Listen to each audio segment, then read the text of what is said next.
Okay, folks, we're going to get started. To begin with, I want to introduce Wahida to have perhaps an announcement and read something, and then we'll get started. Thank you, everybody. My name is Wahida Shabazz. I'm employed at Philadelphia Flythe, and I was asked to read a letter from a person, an incarcerated male, to bring people who are not here into the space. So his first question was, what is one thing that you would want your younger self to know? And this is from, his name is Felton. His name is Stephen F. Felton. I assume he's in PPS, Philadelphia County Jail. I would want my younger self to know that it is okay to find ways to appease the selflessness of others, but while at that,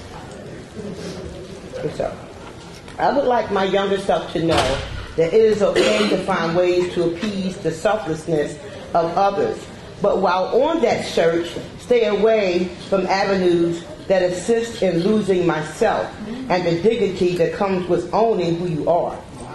Life will call you to take a stand and make choices in moments where you can't see the end result. In these moments, compromise everything except nothing.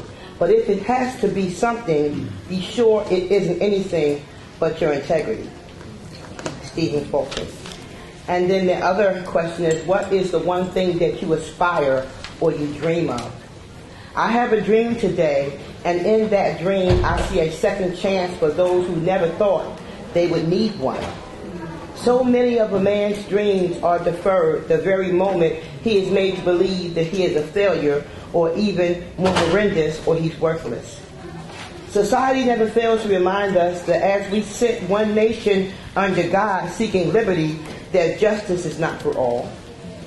Some just get a chance after chance to live out their dreams, while others smile and find joy only in the dreams we wish that would come true. I apologize for all of us whom so-called blew it, but we still have dreams. Some like Dr. King's, some to be kings, and some to be free at last that day that freedom brings. And if no one answers, let it ring until they do, because in reality, I need a second chance. But in my dream, it could be you. Stephen F. Fulton.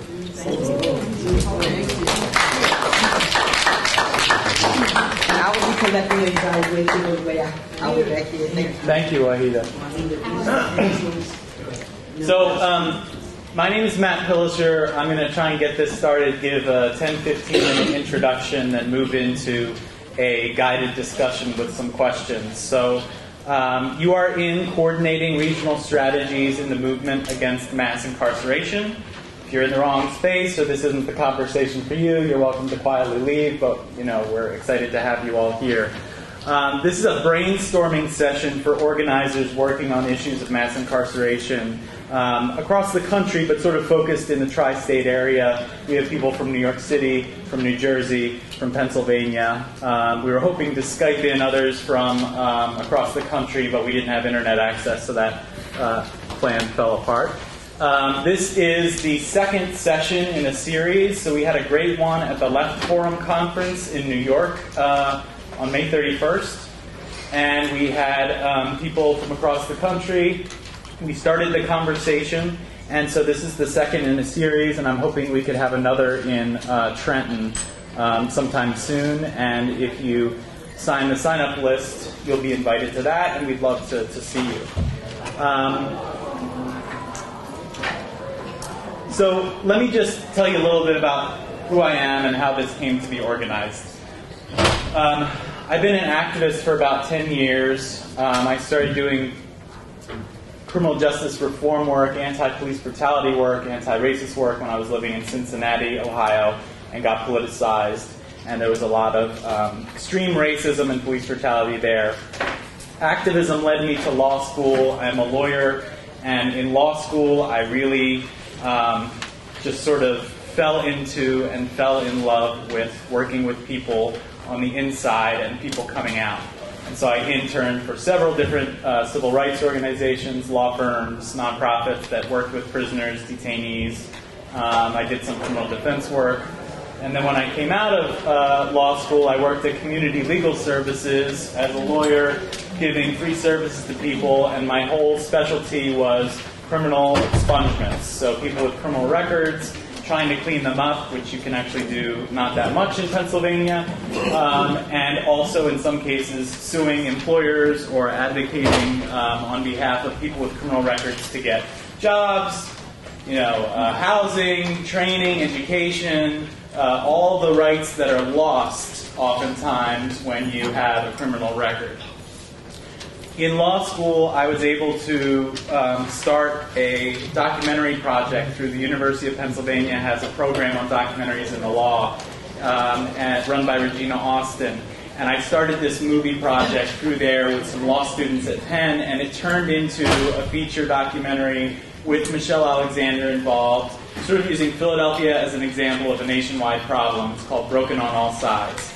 And how I've met most of you that I know in the room is through this work. I've been touring the movie. I've toured it across the country to 15 plus states to try and raise awareness, raise consciousness, galvanize people to become involved, and in a lot of cases give some excitement to activists that have been doing this for many years and feel like they've been all alone. And I think that we're starting to come together, and that really gets us fired up, and that's what we want to have happen. So that's sort of how this came about. As I've been touring the country, talking to activists, people have said, well, when are we going to have a national network? When are we going to have a national grouping? Things like that. And people are trying to do that in different ways. And people said, you should try and do this with the people you've met on tour. And so I said, no. And then I finally said, okay, I'll try and start thinking about doing this. So that Left Forum was coming up, this prison summit was coming up, and I pitched the workshops, and they got accepted, so here we are. So let me just say some of the reasons I've been hesitant to step up and do something like this is because I've never been incarcerated myself, and I'm a white guy, I came from a middle-class family, but I do think that this is my fight too, and I hope that all of you think that. I think that mass incarceration is an issue that divides us. Racism is the #1 divider in this country. It has been since the founding, slavery, Jim Crow, and now I see mass incarceration as a way to perpetuate racial stereotypes and target communities of color and lock up whole generations of black radicals that would be organizing communities, inspiring other parts of America to fight back as well.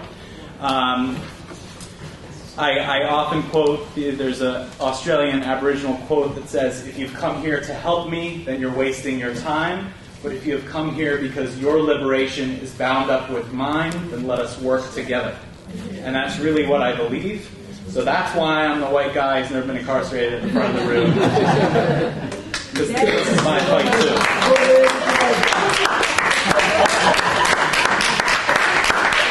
But we have several people in the room who are leading this fight who have been incarcerated, who have been tortured in prison, who have had family members in prison, tortured in prison, died in prison.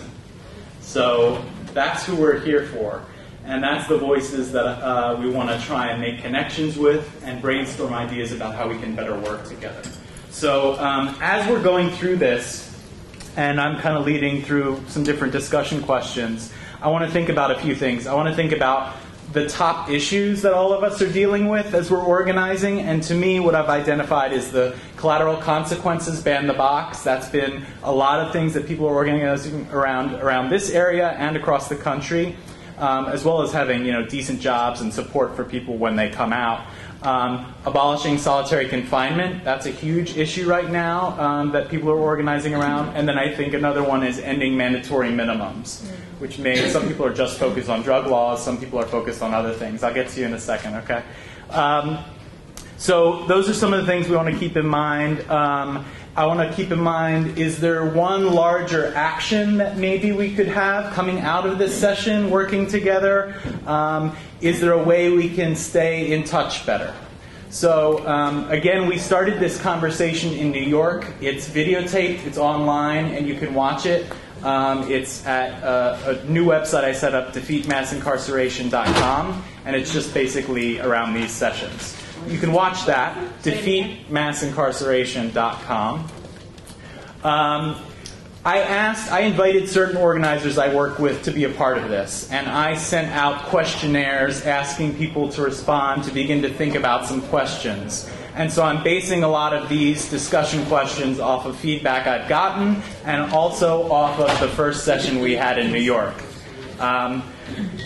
I'm going to be calling first on invited participants to begin the discussion after each question, and then I'll open it up to the audience, just because I want to make sure we have priority to the people that are organizers that I've been working with that have been thinking about this and already participating. And then, of course, we want to hear from everyone in the room.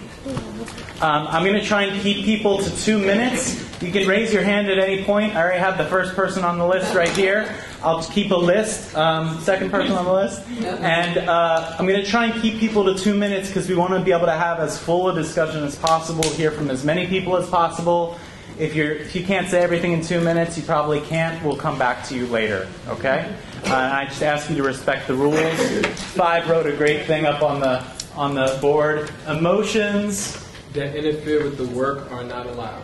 Emotions that interfere with the work are not allowed. Let's try and have an atmosphere in here where we are we are all trying to come to some, goal here of fighting the system. Let's try and be respectful of each other. So with that, let me open up with the questions, okay? So our last session in New York actually ended up focusing a long time and a great deal on a question of who are the leaders in this movement and who should be the leaders. And I think we'll start there. I think all of us need to become better organizers, and a movement means that huge segments of the population take their own destiny into their own hands. So we all need to become better organizers. We want to challenge the current power structures and those that benefit from the oppression that we're fighting. And I think many of you will agree that we need people from many different backgrounds in this fight. But social justice movements are historically led by people most impacted by the oppression. So how can we better build the capacity and space for leadership by people who were previously incarcerated or convicted? And as a follow-up question, how can we better build the capacity and space for leadership of people who are currently incarcerated? So let me ask the invited participants to have a chance to respond first. I will recognize you as I call on you and give a little introduction. So Flythe Mualimm-ak has his hand up. He's coming from New York City. He is the founder and head of Incarcerated Nation campaign and is doing some amazing organizing in New York City and across New York State. Thank you. First of all, thank everyone for coming out to this event today. So we've had some extreme successes in New York State. How is because one initial rule is that we leave our egos at the door. And I mean organizational egos, I mean personal egos of superiority. I'm talking about hyper-masculinity superiority, egos of whiteness and superiority, things like that. Because it is too much of a dire state and people are suffering for our work. And we need to focus on that. So once that's agreed, it actually alleviates a lot of angles as an organization is working together. Coalition building anonymously. Anonymously meaning no one organization is in the steering or the leadership position. It is a collaboration. One success I just want to touch on, if you don't mind, is I founded a campaign called the New York Campaign for Alternatives to Isolated Confinement.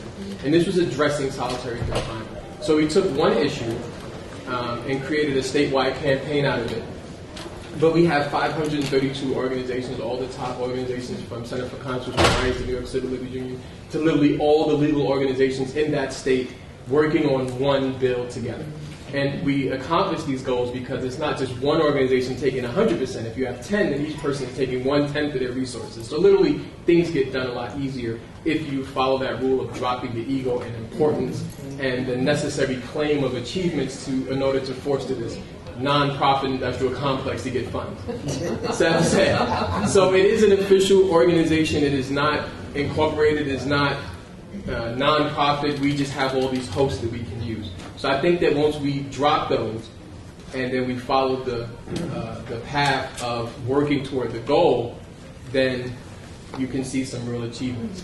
I think that's one of the major stumbling blocks. I see it in Philly a lot, and I see it nationwide. So I just wanted to add that into the conversation. And it is made up of people incarcerated and outside. That was another thing. We wrote the legislation in conjunction with all the jailhouse lawyers. So we took whoever's getting the jailhouse lawyer manual and sent them in an advisory form, and they helped structure the legislation. So it's, and family members, and their family members joined on. Okay, I got to cut you off. Yep. Thanks for time. Yeah. Okay, so Wayne Jacobs from Ex-Offenders for Community Empowerment here in Philadelphia is a featured participant. Go ahead, Wayne. In reference to the question of who's driving the car and who is directing the driver, we should be that person. All formerly convicted and incarcerated people and should be driving a car. That's my position, and the reason for that is that when you have other folks coming in that have not actually lived that experience, they don't quite grasp the reality of it. And what I mean is that just like now, within the city here, we are going through a struggle in terms of terminology, in terms of identifying who we are. And now we got folks that's not formally convicted or formally incarcerated giving us a new name, but the name don't fit.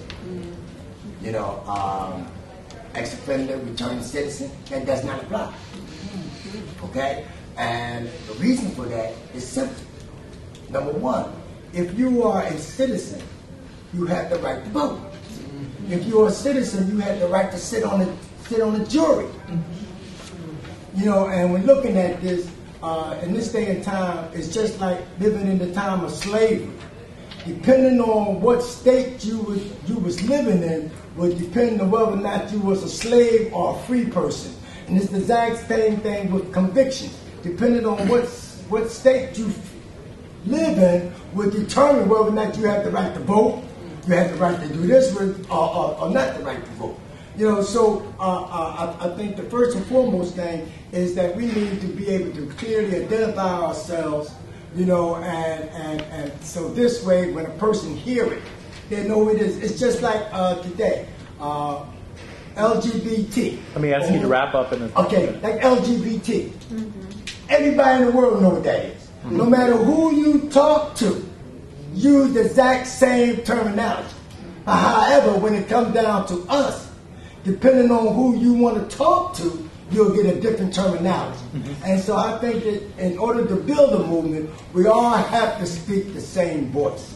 Okay, thank you. I feel like we're a little man-heavy. Any women invited participants want to say anything? Okay, Gale Muhammad, then I'll come over to you, Reggie. Gale is the head of Women Who Never Give Up out of New Jersey.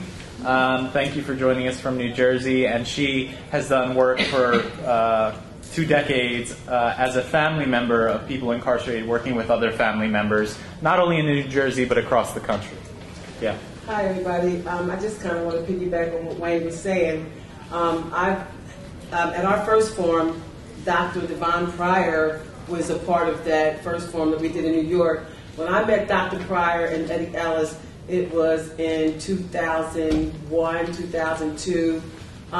They did an open letter around the national language. They were formerly incarcerated people, and they sort of took the lead in how people who were incarcerated and coming home should be called.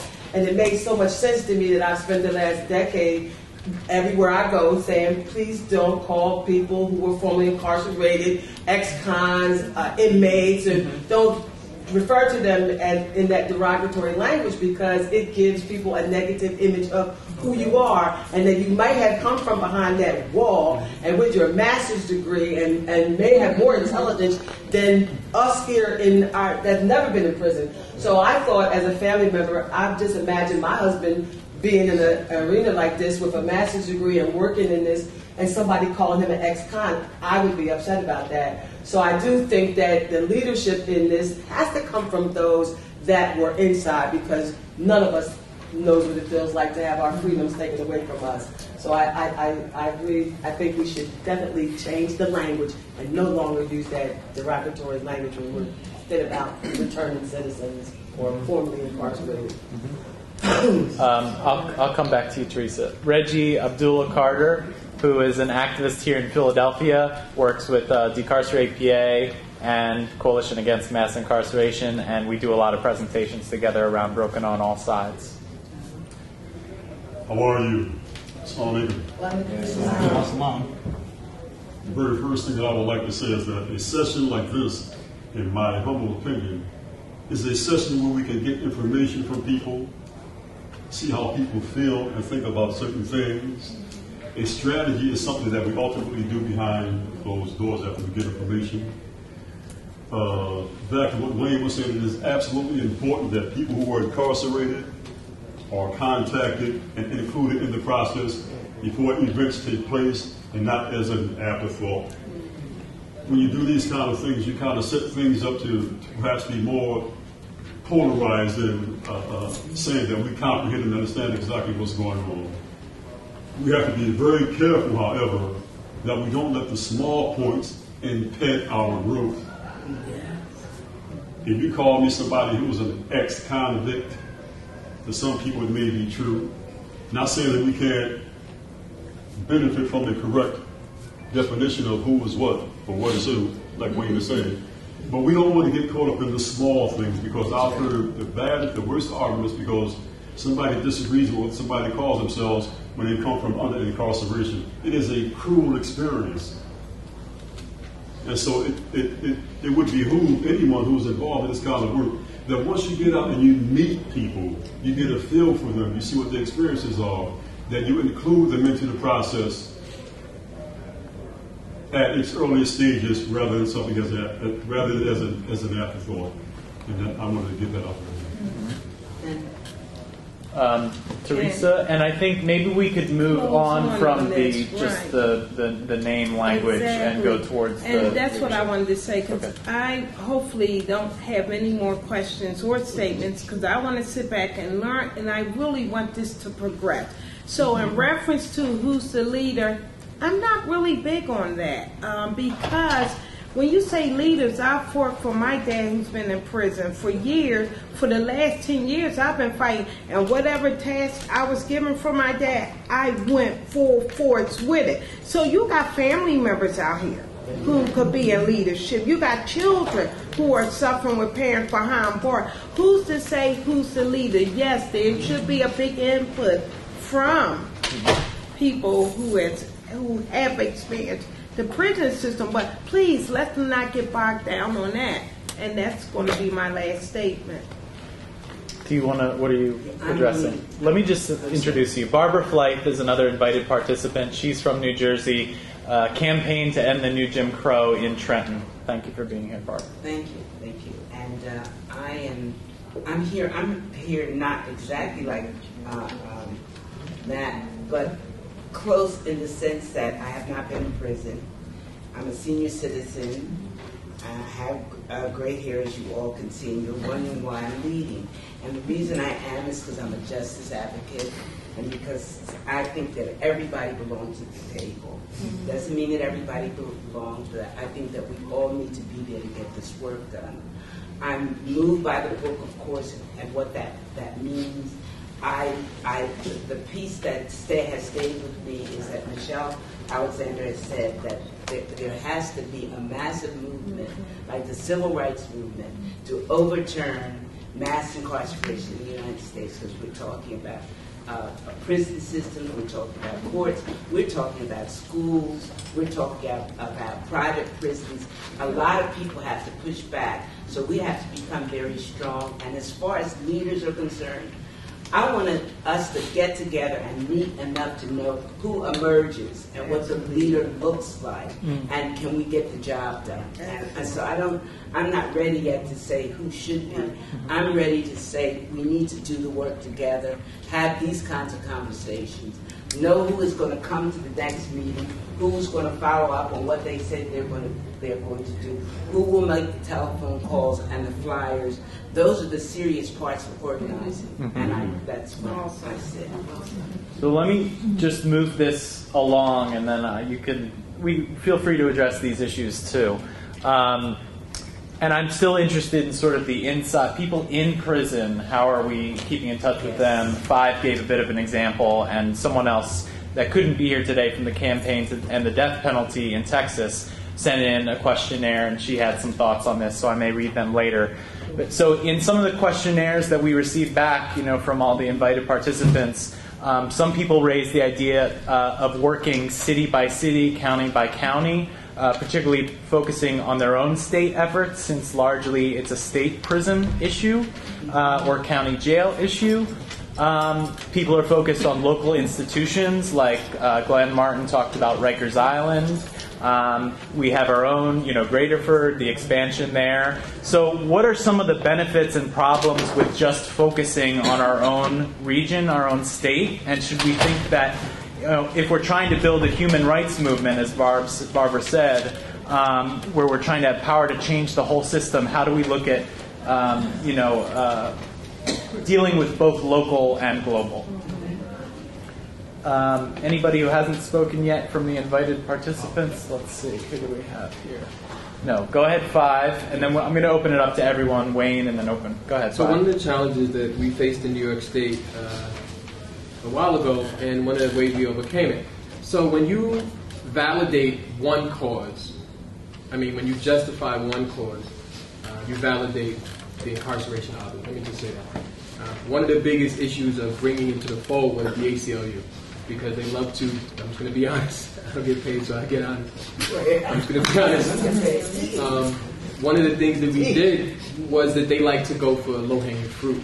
They like to have the achievable. They like to say, oh, women in prison, children in prison, or children in solitary, women in solitary, right?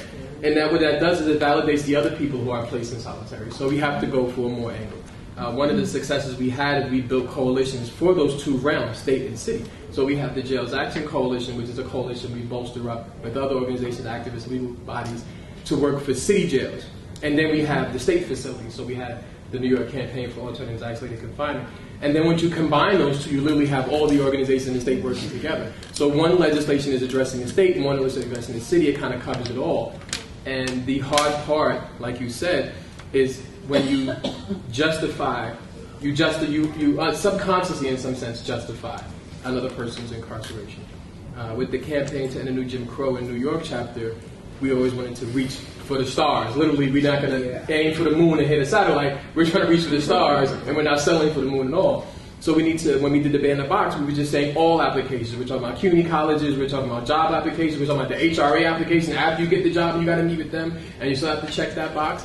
So when we think about that, we need to have a totality, a total. And all of that, to do that, we have to have a unified state, and it must be a statewide campaign. So there are intersections that our work works together, and we can share resources to achieve that. And I believe that is the first step, because as people of color, we represent 13% of the population nationwide, and we're not going to win this battle alone. And we never have fought this battle alone, even through the Civil Rights Movement. People remember the Malcolms and the Martins and even the Stokely Carmichaels, but they tend to forget like the 750,000 students who were behind them of different race and creed on different agendas. So we need to collaborate more and connect those dots. And that's one of the reasons why I created Incarcerated Nation, to create hubs in each state. Go ahead, Wayne Jacobs. Well, as a community organizer, my first effort is to build your base, start small, and work your way up. I don't think it's you know, especially if you're just starting out to do this type of organizing, yes, go for the low-hanging fruit, because that builds confidence in your abilities. Mm-hmm. You know, why jump and try to go for the moon when you haven't hit the low fruit yet? You know what I mean? So my thing is that, you know, this whole thing is goes in by steps. All right? You know, when I first started out doing organizing, I did block by block organizing, where I went around the city and organized block committees. Then after that, then I took it a little bit higher. Then I started targeting committee folks and started running committee folks. You know, these are the things. So this way you can develop the confidence and be able to put together a national movement. You know, but you have to start in your own neighborhood first to gain that confidence. That's another thing that was echoed with a lot of people that said in responses is we need to train ourselves to become organizers. The way you do that is through reform, even if you think revolution long term. Even if you want to change the entire system, we need to learn how to organize. And so that's what I'm hearing from you. Fury, who's also from New York, go ahead. So I'm going to try to tie in a couple of the questions, the voices from the inside thing, as well as the people across the country. But I first wanted to shout out Flythe and Matt. I was a student at Kingsborough Community College over in Brooklyn, and I was just someone who, I grew up with people, mentors, friends who had been incarcerated. I've never been, but they had been, and they were black men. And I read The New Jim Crow. That kind of like opened it up to, wow, the historical perspective behind this and how it had affected so many places in the country. And you showed Broken on All Sides. Spoke to you a little after, spoke to you. Actually, I met Flythe and Flythe. Talk about like egolessness and openness. That's totally true. He just said, come over to my office, and the day I did, he said, I told him about this music project I'm working on, which I'll tell you about in a second. And Flythe just said, the office space is yours to share with me, and come in. And he opened me up to that space, so thank you, Brother Flythe. But now to get to your questions. So I'm working on a music album called Die Jim Crow, and it's basically written and performed by black musicians, women and men who've been incarcerated, and some are still incarcerated, and from across the whole country. So I think that's super important, is that you need to feature people from all different states, because prisons are very different in different states. People are facing different issues in different states. And then, yeah, to hear the voices from the inside is also super crucial. And I think one way to do that is through music. So, and also, if anyone here knows musicians, especially who are not in New York, because I have a lot of people in New York, but in Philly or Jersey or wherever you're from, if you know musicians who might want to get involved, who've been through the system, unfortunately, speak to me. For those in the back, talk to me. Thanks, Fury. Yeah, thank you. Barbara, did you have something you wanted to add? I wanted to respond to what you were saying about Stokely and Martin Luther King and who else? Malcolm. And as we think about beginning a movement, we have to remember they didn't agree with each other all the time. No, they have to agree with each other all the time. So when we come together, because we come from our place of experience and from the issue we believe in, and one of the things that I'm hoping happens, that we really hear each other and not just come knowing what the problem is and how to solve it.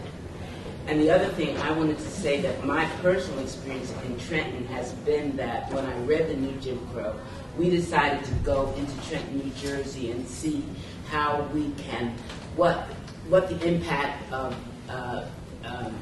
mass incarceration is.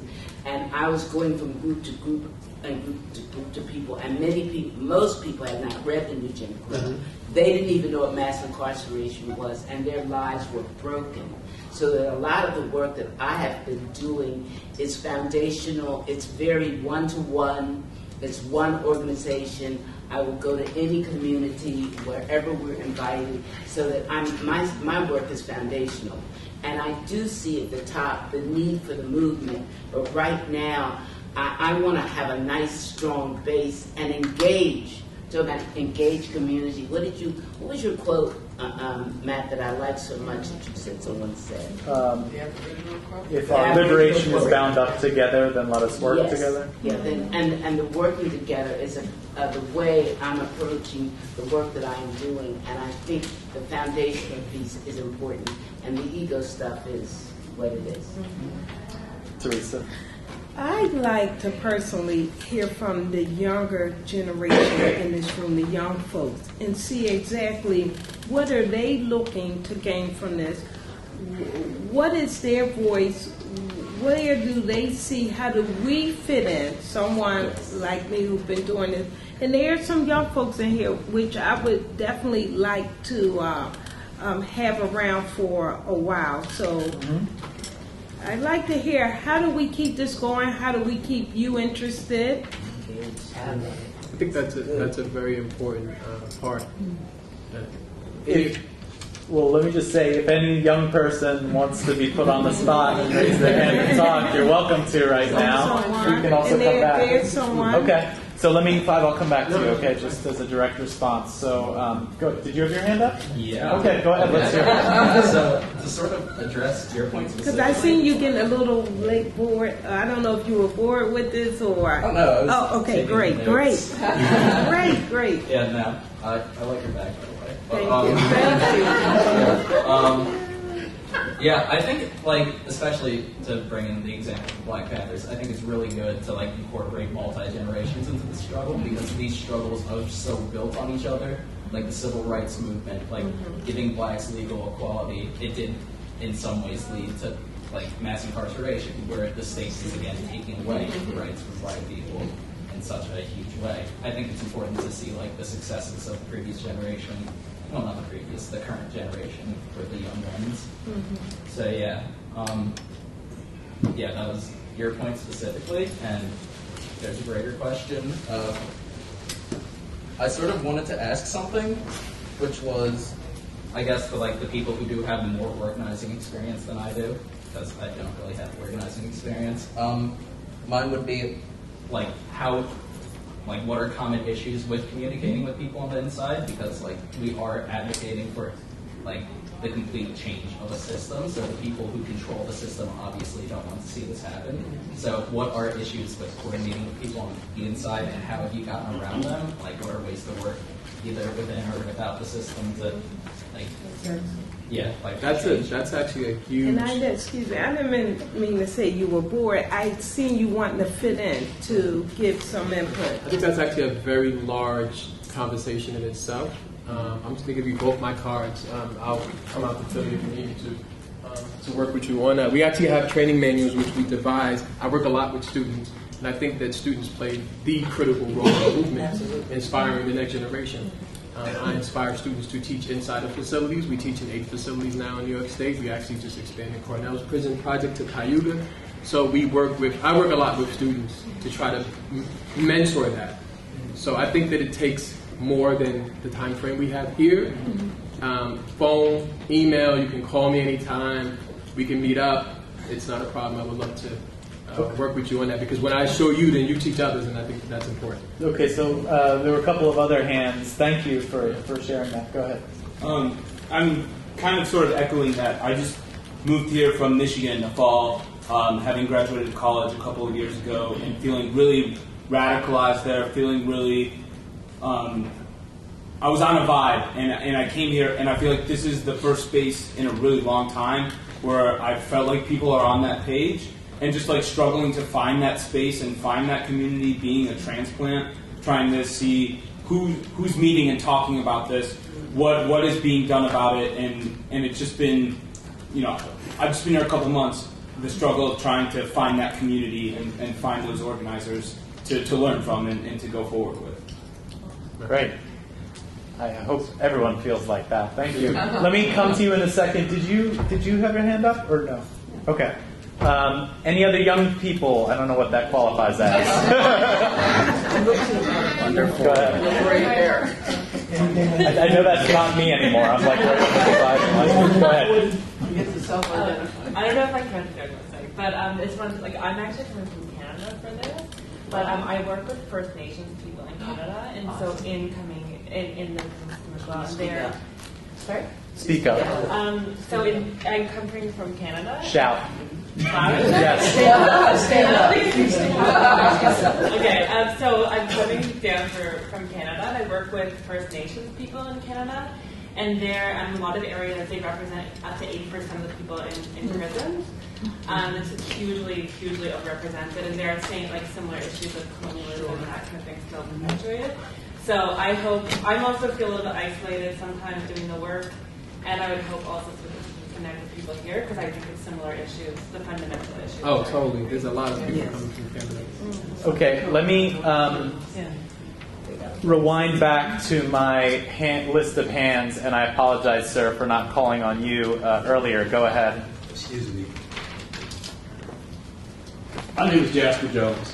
I am two things that you should know about me. In 1978, I wrote the Operational Procedures for the Enforcement of Affirmative Action, which ended effectively the old Jim Crow system and allowed the integration of the Fortune 1000. In 1978, there were 0 black people in executive positions in the Fortune 1000. I am also the Minister of Education of the Yaxabisan Republican. I am a dual citizen. I am a Cherokee Indian. This problem that we're talking about has been going on for 522 years.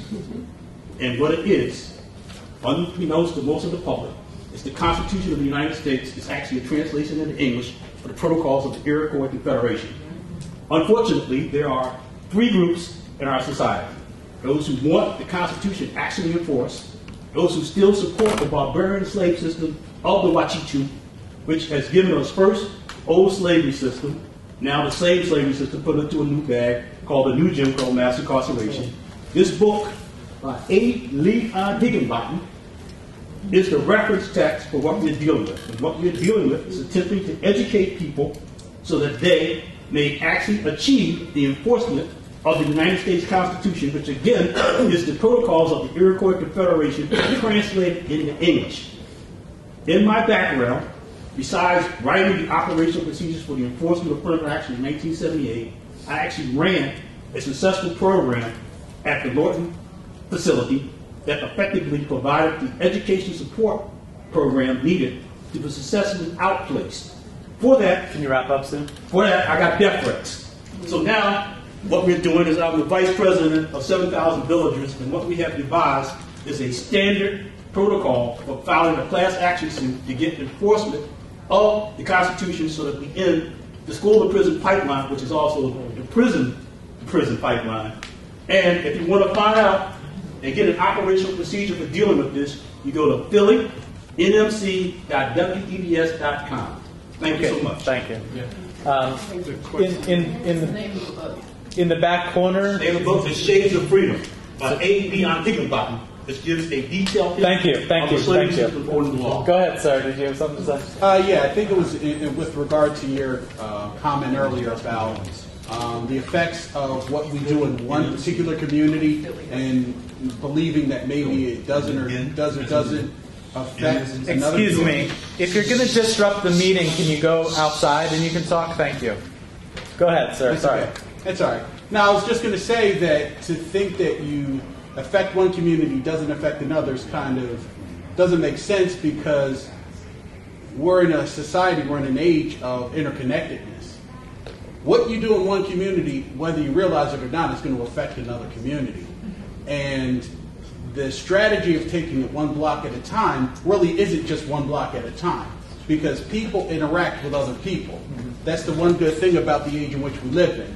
We're very interconnected. So you can take it one block at a time and there's nothing wrong with that, but to also understand that that work that you do in that one block is going to spread.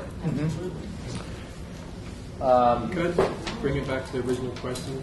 Okay. Can you do it quickly? Yeah, I just wanted. Well, the original question was also how do we keep people in the fold that's incarcerated. So I wanted to say one step that I use. I produce a newsletter, plus I use other organizations to provide a newsletter just to share information to people inside, but also to involve them with legislation. And I'm not talking about just one person. I literally rip the information from the Department of Corrections website and I send mail to every single person inside incarcerated New York State. So we actually have all the data for all the other states. So I literally have everybody's name, location, DIN numbers and what time they're doing. So if you want to reach people, you need to reach the entire community inside and to start these social unions and also create learning institutions inside the correctional facility. There's another program we're working on called Rise and Shine, which will create entrepreneurship opportunities for people coming out based on the trades they take in prison. So until we start addressing that, until the 40-something religious organizations that are surrounding these facilities actually take a part in helping the facilities and being in part, which is another program called Adopt a Facility, which we're working on. So these are simple measures that work and that we've seen that them work can work in other states. We just need to really enact them and enforce them and work together on it. Mm-hmm. So I think collaboration and using the student body, of course, these are the minds and the power of the future. Okay, go ahead and back. Hi, I'm right here. I heard the gentleman earlier say, he said that we're here not so much as to strategize, but to find out who's in the room and what are on people's minds. And I think that in itself is a strategy. But I'm just sort of wondering about the regional, I'm hearing a lot of individual movements. I'm hearing a lot of individual, I do this here, I do that here. But what I'm not hearing are networks, regional networks, that can be a part of the national network. And when I'm talking about a national network, I'm talking about a national or regional network that can build leadership, that can analyze policy, that can build the capacity to bring people along, because there are a lot of educated people in this room. Most of the people that we're talking about are not going to have the same level of education that's in this room. Mm-hmm. So understanding that there is going to be an educational gap. So there has to be some basic community organizing skills developed, that everybody's on the same page, whether these are done regionally, whether they're done by webinars, however they're done. But I think there's a lot of different ways. I have a job that I work remotely, and to be remotely connected with each other is also a strategy, whether it's on Google Hangouts. I know we have Google Lists, but some people may need more than a listserv. Some people may need to be able to know that someone's there. I can push the button and talk to you right now. So utilizing the technology to stay in touch with each other remotely for people in Canada. I can talk to you just like that, without having to go through your email, but just hang out on Google and just kind of know that we're all there. So just kind of just throwing a lot of stuff out in the air about movement building, and I'm thinking, and wanting to hear more about what we're doing together in Philadelphia, and what we're doing together in New York, and what we're doing together in Boston, as opposed to what I'm doing. That's great, thank you. And I think, without trying to dictate the agenda, some of it means what comes out. So right. Some of but I appreciate that. That's what we're trying to move towards. And so I hope you all sign this sign-up sheet I will pass around. If you want to keep working together, and hopefully it won't just be talk, because we've it will be trying to figure that out. So I do appreciate that comment, but I'm also not trying to dictate the agenda. So thank you. You had your hand up a while ago. Yes, sorry, go ahead. a little bit as a Latina, and as the mass incarceration era, immigrants are doing the biggest. And mainly, I'm coming from Montgomery County, and in Norristown is a lot of Black and Latinos communities. And the politicians and everybody there, they are dividing a lot of us. And that's why we can talk to one together, and we have the same problem, but different ways to resolve. Thank you. That's very important. Gale, and then Reggie, and then Sandy. I wanted to take a question. It's wherever the conversation. We're beyond the questions. Okay. Engaging people that are still on the inside in the work. I've been, I could say, somewhat successful in maintaining relationships with people from the inside, even though my husband died 17 years ago. And one of those ways was I became a volunteer in our state facility. And then I became a volunteer in another state. So I actually was a volunteer in about 4 different prisons in our state. And so that helped me build my mailing list up. And then we had an opportunity with one of our champion legislators who wanted to do some work around reentry. So I just went to the Department of Corrections and spoke with the commissioner and asked, could I handpick selected people to be a part of a listening session.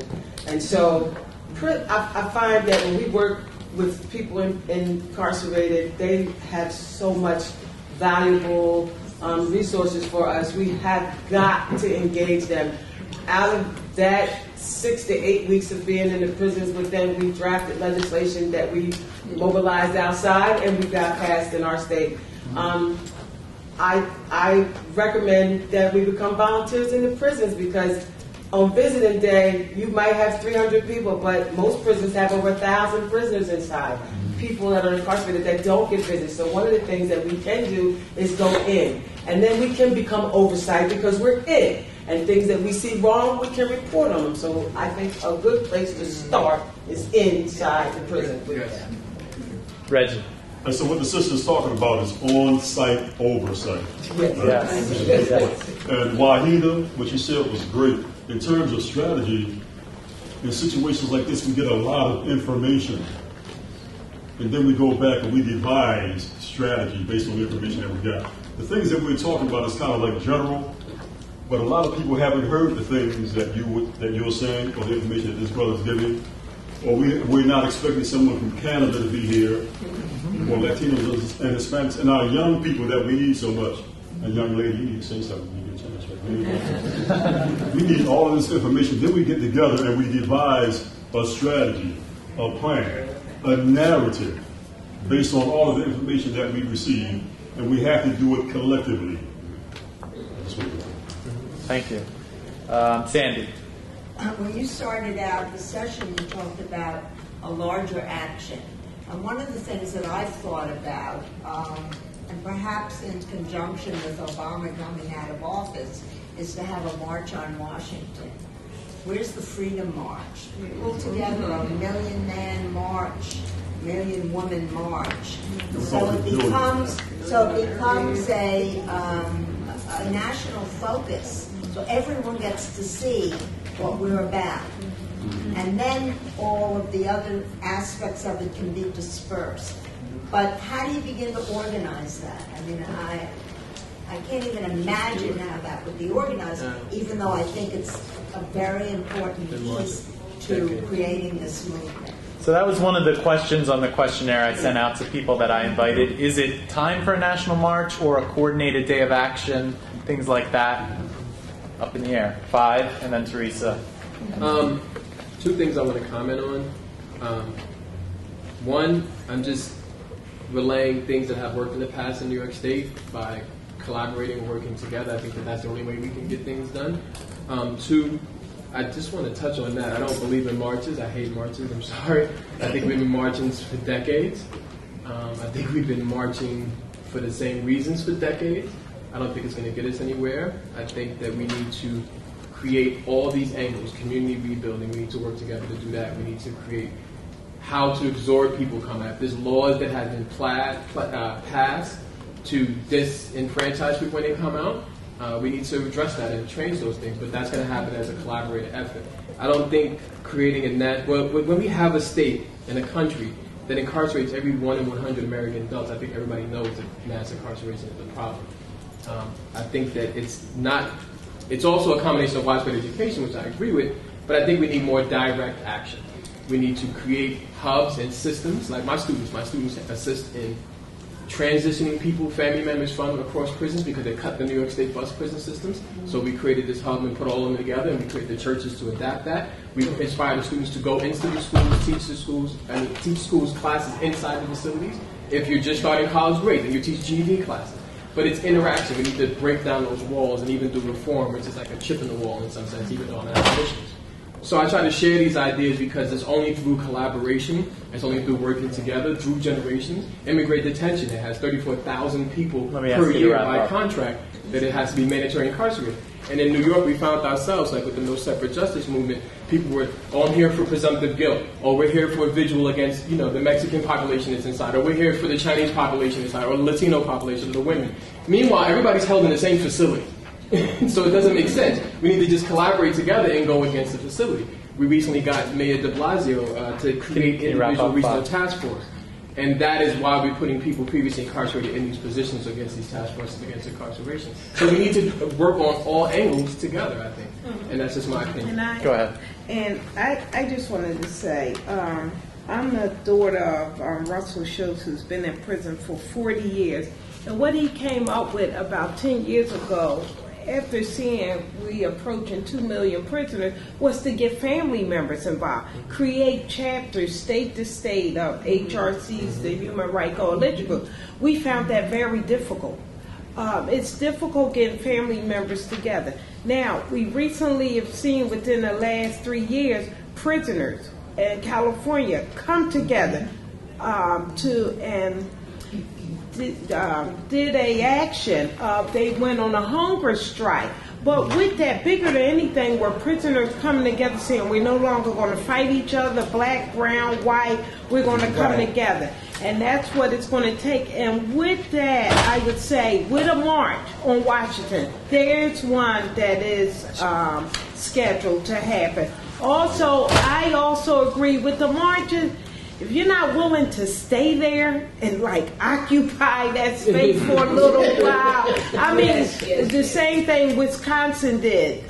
People are fighting for jobs there and unions. They live right there in the Senate building. All of us can't do that, but there may be some willing to do that. Also, when we go to the communities, and I'm going to wrap up, I'm coming up with ideals now how to get family members involved. And with the America being in such a financial uproar, we're going to have to create community gardens that kids will work in the summer.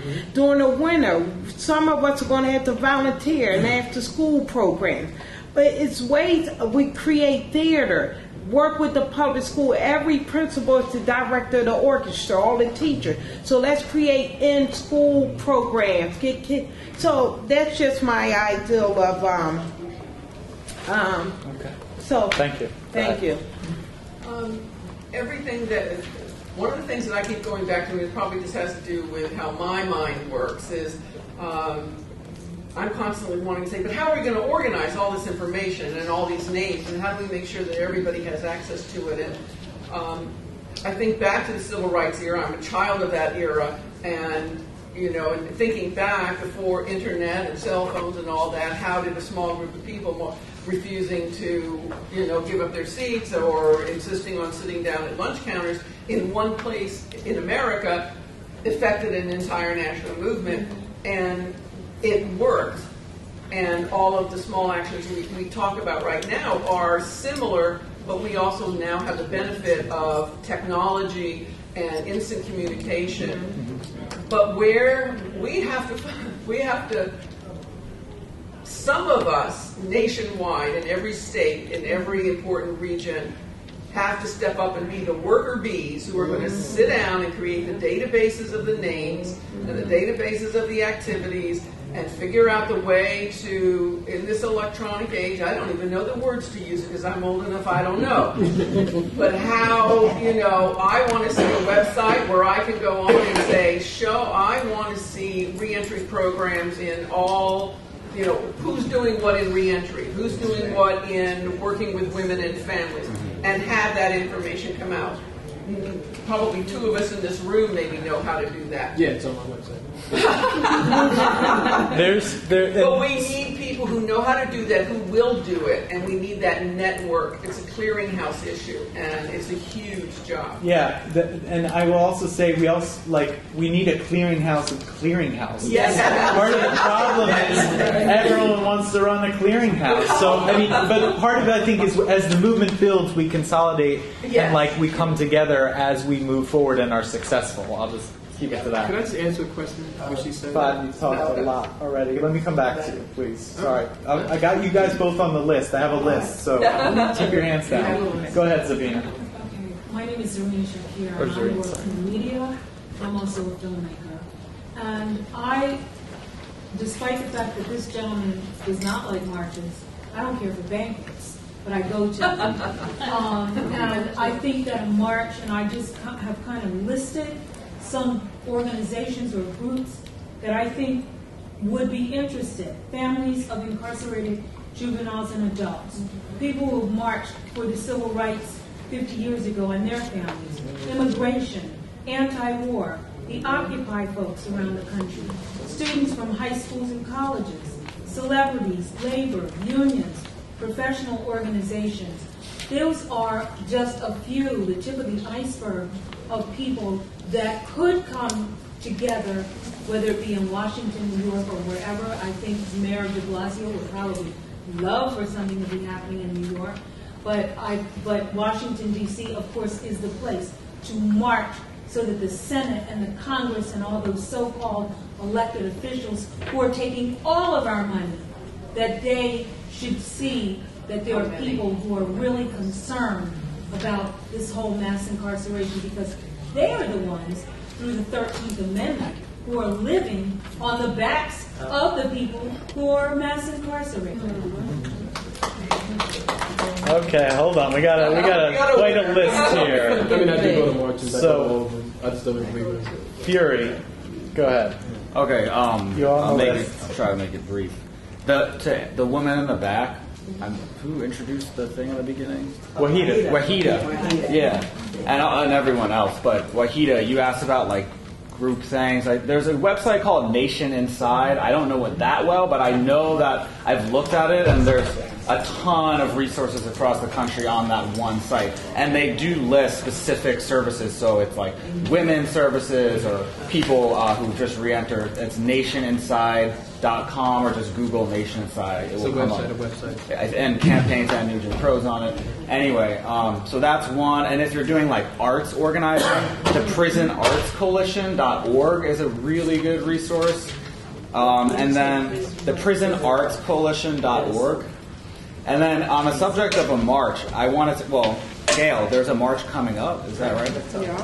Okay, so you'll talk about it later, but I think that it is a really good idea. I know that the March on Washington, which was back in August, like the 50th anniversary of the MLK, I mean, I carried around a sign that said, "And the New Jim Crow," and I got so much love. And I saw a lot of other people with that same sign. And that seemed to be like a brewing theme underneath the current, you know what I mean? But it wasn't out there. And I feel like there should be a big march where it's out there. And I think, Teresa, what you were saying about like making it kind of like an occupation or something, a little bit escalated would be a really good idea. Like if it was called the Million Prisoner March, or if everyone wore orange or something like that. And then last but not least, I just wanted to say, like, I reach out to so many prison organizers around the country, and they are great. Like, prison organizers are really good. They have a lot of heart. They're good organizers. And I think something like this could happen, like a mass protest type of thing. Okay, Gale, do you want to talk about the rally and keep it brief? And I want to recognize some people that haven't spoken yet, and then I'll come back to you guys. There's my girl, Families for Justice at Healing out of Boston, organized about a year ago a rally for June the 21st, coming up 2014 in 2 weeks. A Free Her campaign rally. I'm going to pass the flyer around and is that it, Gale? Is that it? Yes. Okay. No. There's going to be a bus leaving from Philadelphia. Mothers in Charge has a bus leaving from Philadelphia. I'm not exactly sure. I'll be talking to them tonight when I leave here. So this is just a dress of women. We're coming from Jersey to Philly to go with y'all. Anyway, if anybody can get on the bus, this is our first rally, and this is for the women. African American women are the fastest growing prison population in the country, 400% over the last decade. So we are marching for women this particular march. Thank you. We have about 10 more minutes, so everyone's been really good about keeping it to time, so keep it to time. You are on the list 14 times. I'm going to call on you. I'm recognizing some people that haven't spoken yet. So, Eric? Could I ask people to start filling out their evaluations too? Okay. And is the sign-up list still going around? No, I don't have it. I never got it. Please don't let it get stuck anywhere. We only have 10 more minutes. Okay. Please keep it together. And Eric. Thank you. No? Okay.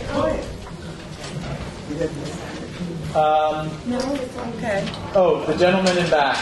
Yes, there are exceptions to what I'm about to say, okay? But I know a lot of people in the national news media, believe me, Brian Williams, George Stephanopoulos, and large numbers in the establishment news media are very mean personalities. And a lot of them want everybody in handcuffs and everybody in prison. So we need a new news media made up of loving, kind, merciful people who believe in redemption and second chances. Go ahead. Yeah. Three things. One, I'm wondering if we can't have a blog site for each one of these kinds of gatherings that we've got coming out of wherever, so that we can keep in touch with each other and keep talking to each other. The second thing is that there's currently a tent somewhere in D.C. that's around the issues of immigration reform from a spiritual point of view. And it includes people who are going on hunger strikes, rolling hunger strikes and that and such. This tent has brought in members of Congress, both Democrat, Republican, Tea Party. Michelle and Barack have spent time in that tent discussing issues of immigration reform. And I think that it's a possibility that there could be a coalition with those folks. I'm not sure. The other thing is that tomorrow from 6 to 9 p.m. at the Friends Center, there's going to be the block party for building, lobbying, organizing, and campaigning at 15th and Cherry Street here in Philadelphia, organizing a city, state, regional coalition of returning citizens, families, friends, supporters, community activists, faith groups, grassroots organizations, stakeholders. And it's 3 hours, and it's free, and we look forward to being. Thank you. So I am going to send this email list. I should have said in the beginning. I will send out, and we'll CC everyone, so we all have each other's email. I don't know where this is going from here. Where's the sign? Hold on. Shut the door. Let's do that now. Okay, so we have a proposal to plan another meeting. I was thinking it would be great to do one in Trenton, New Jersey, but I don't know. What's your proposal? We can do both. We can do both. We can do one in Philly. Trenton and what? And then we do next one in Trenton, and I'm working on Atlantic City, so we're going all the way south. Okay, we need a concrete proposal. Does anyone have a concrete proposal? Trenton. Do it in Trenton. Like a date, a time, a place? Let's get the calendar out. Hold it. Let me get my calendar. Can I just address her question? 2 seconds. Who has the sign-up clipboard? Where's the sign-up calendar? Okay, thank you. Can I just address what she said? Let me just go to the people I had in order, and I will come to you. So just Reggie, Jacob, Wayne, and 5. Go ahead. Okay, can everybody hear me? If you go to my Facebook page, Reginald Carter, you'll see a gathering on my Facebook page. It's slated for October this year. October may be too soon. I agree that we need a lot of work on the ground, but these large gatherings are a way to set an agenda which hasn't been done correctly, to set an agenda to give a lot of people something to look for. We have a globe of people that are suffering. We need to call humanity together, not just people in the United States. The problem that we're suffering with mass incarceration, which is just a byproduct of white supremacy and capitalism, is a global problem. We need to address it as a global problem. Reginald Carter, Facebook, check it out. And Reggie, you can also send it out on this list. Go ahead, Wayne. Well, first, my organization, my primary focus, I work with people I'm the only group in the state of Pennsylvania that work with folks that's no longer on probation and parole. Okay? Most times you find folks that's working with people that's coming straight out. When my organization, we work with people who got probation, who got parole. All right? And by doing this, we are including everybody that's been convicted. You know, when you're looking at the numbers, only 1/3, I'm not trying to change the focus, but 1/3 of all convictions result in incarceration.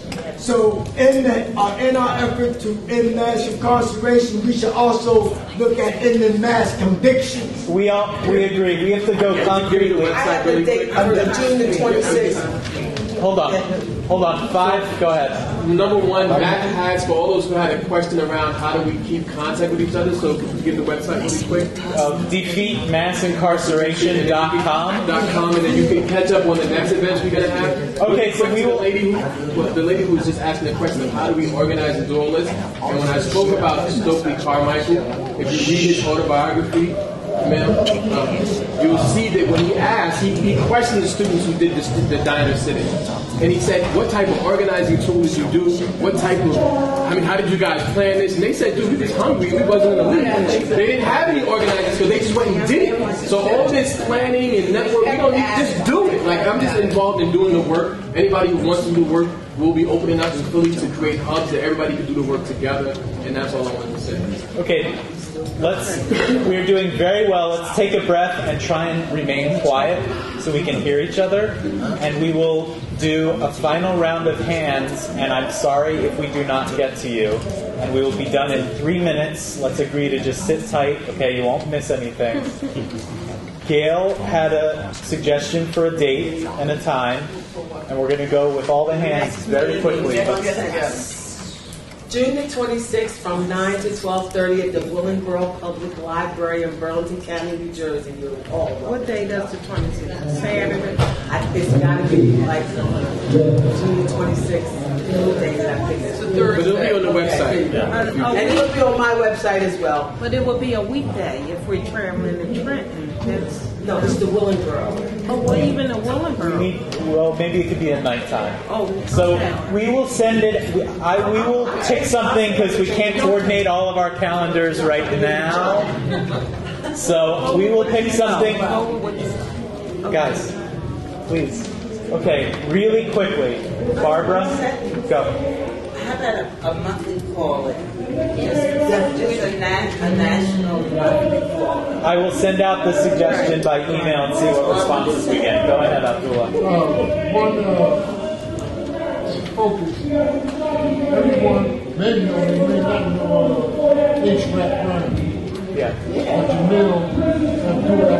He's been in prison for approximately 14 years. And as a result of his activist work over the years, he's been in a hole almost the whole time he's been down. He's been down, because he has accesses that they won't take care of. So we want to try to get the people focused on something practical right now that we can do.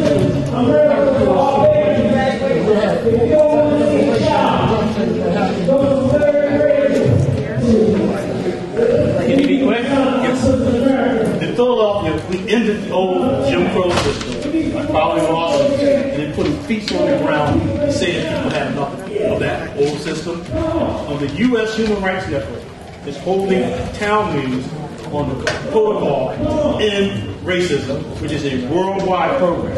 And it's an infrastructure that we can hook up to, which is coordinating what this is really about, which is education, environmental, economic, and social justice for all. When and where? Human rights. The U.S. Human Rights Network. If you Google it, okay, you'll get it. U.S. Human Rights Network. Our last word, no, really, comes from Eric. Go ahead. I'm from a small town in Illinois. We're like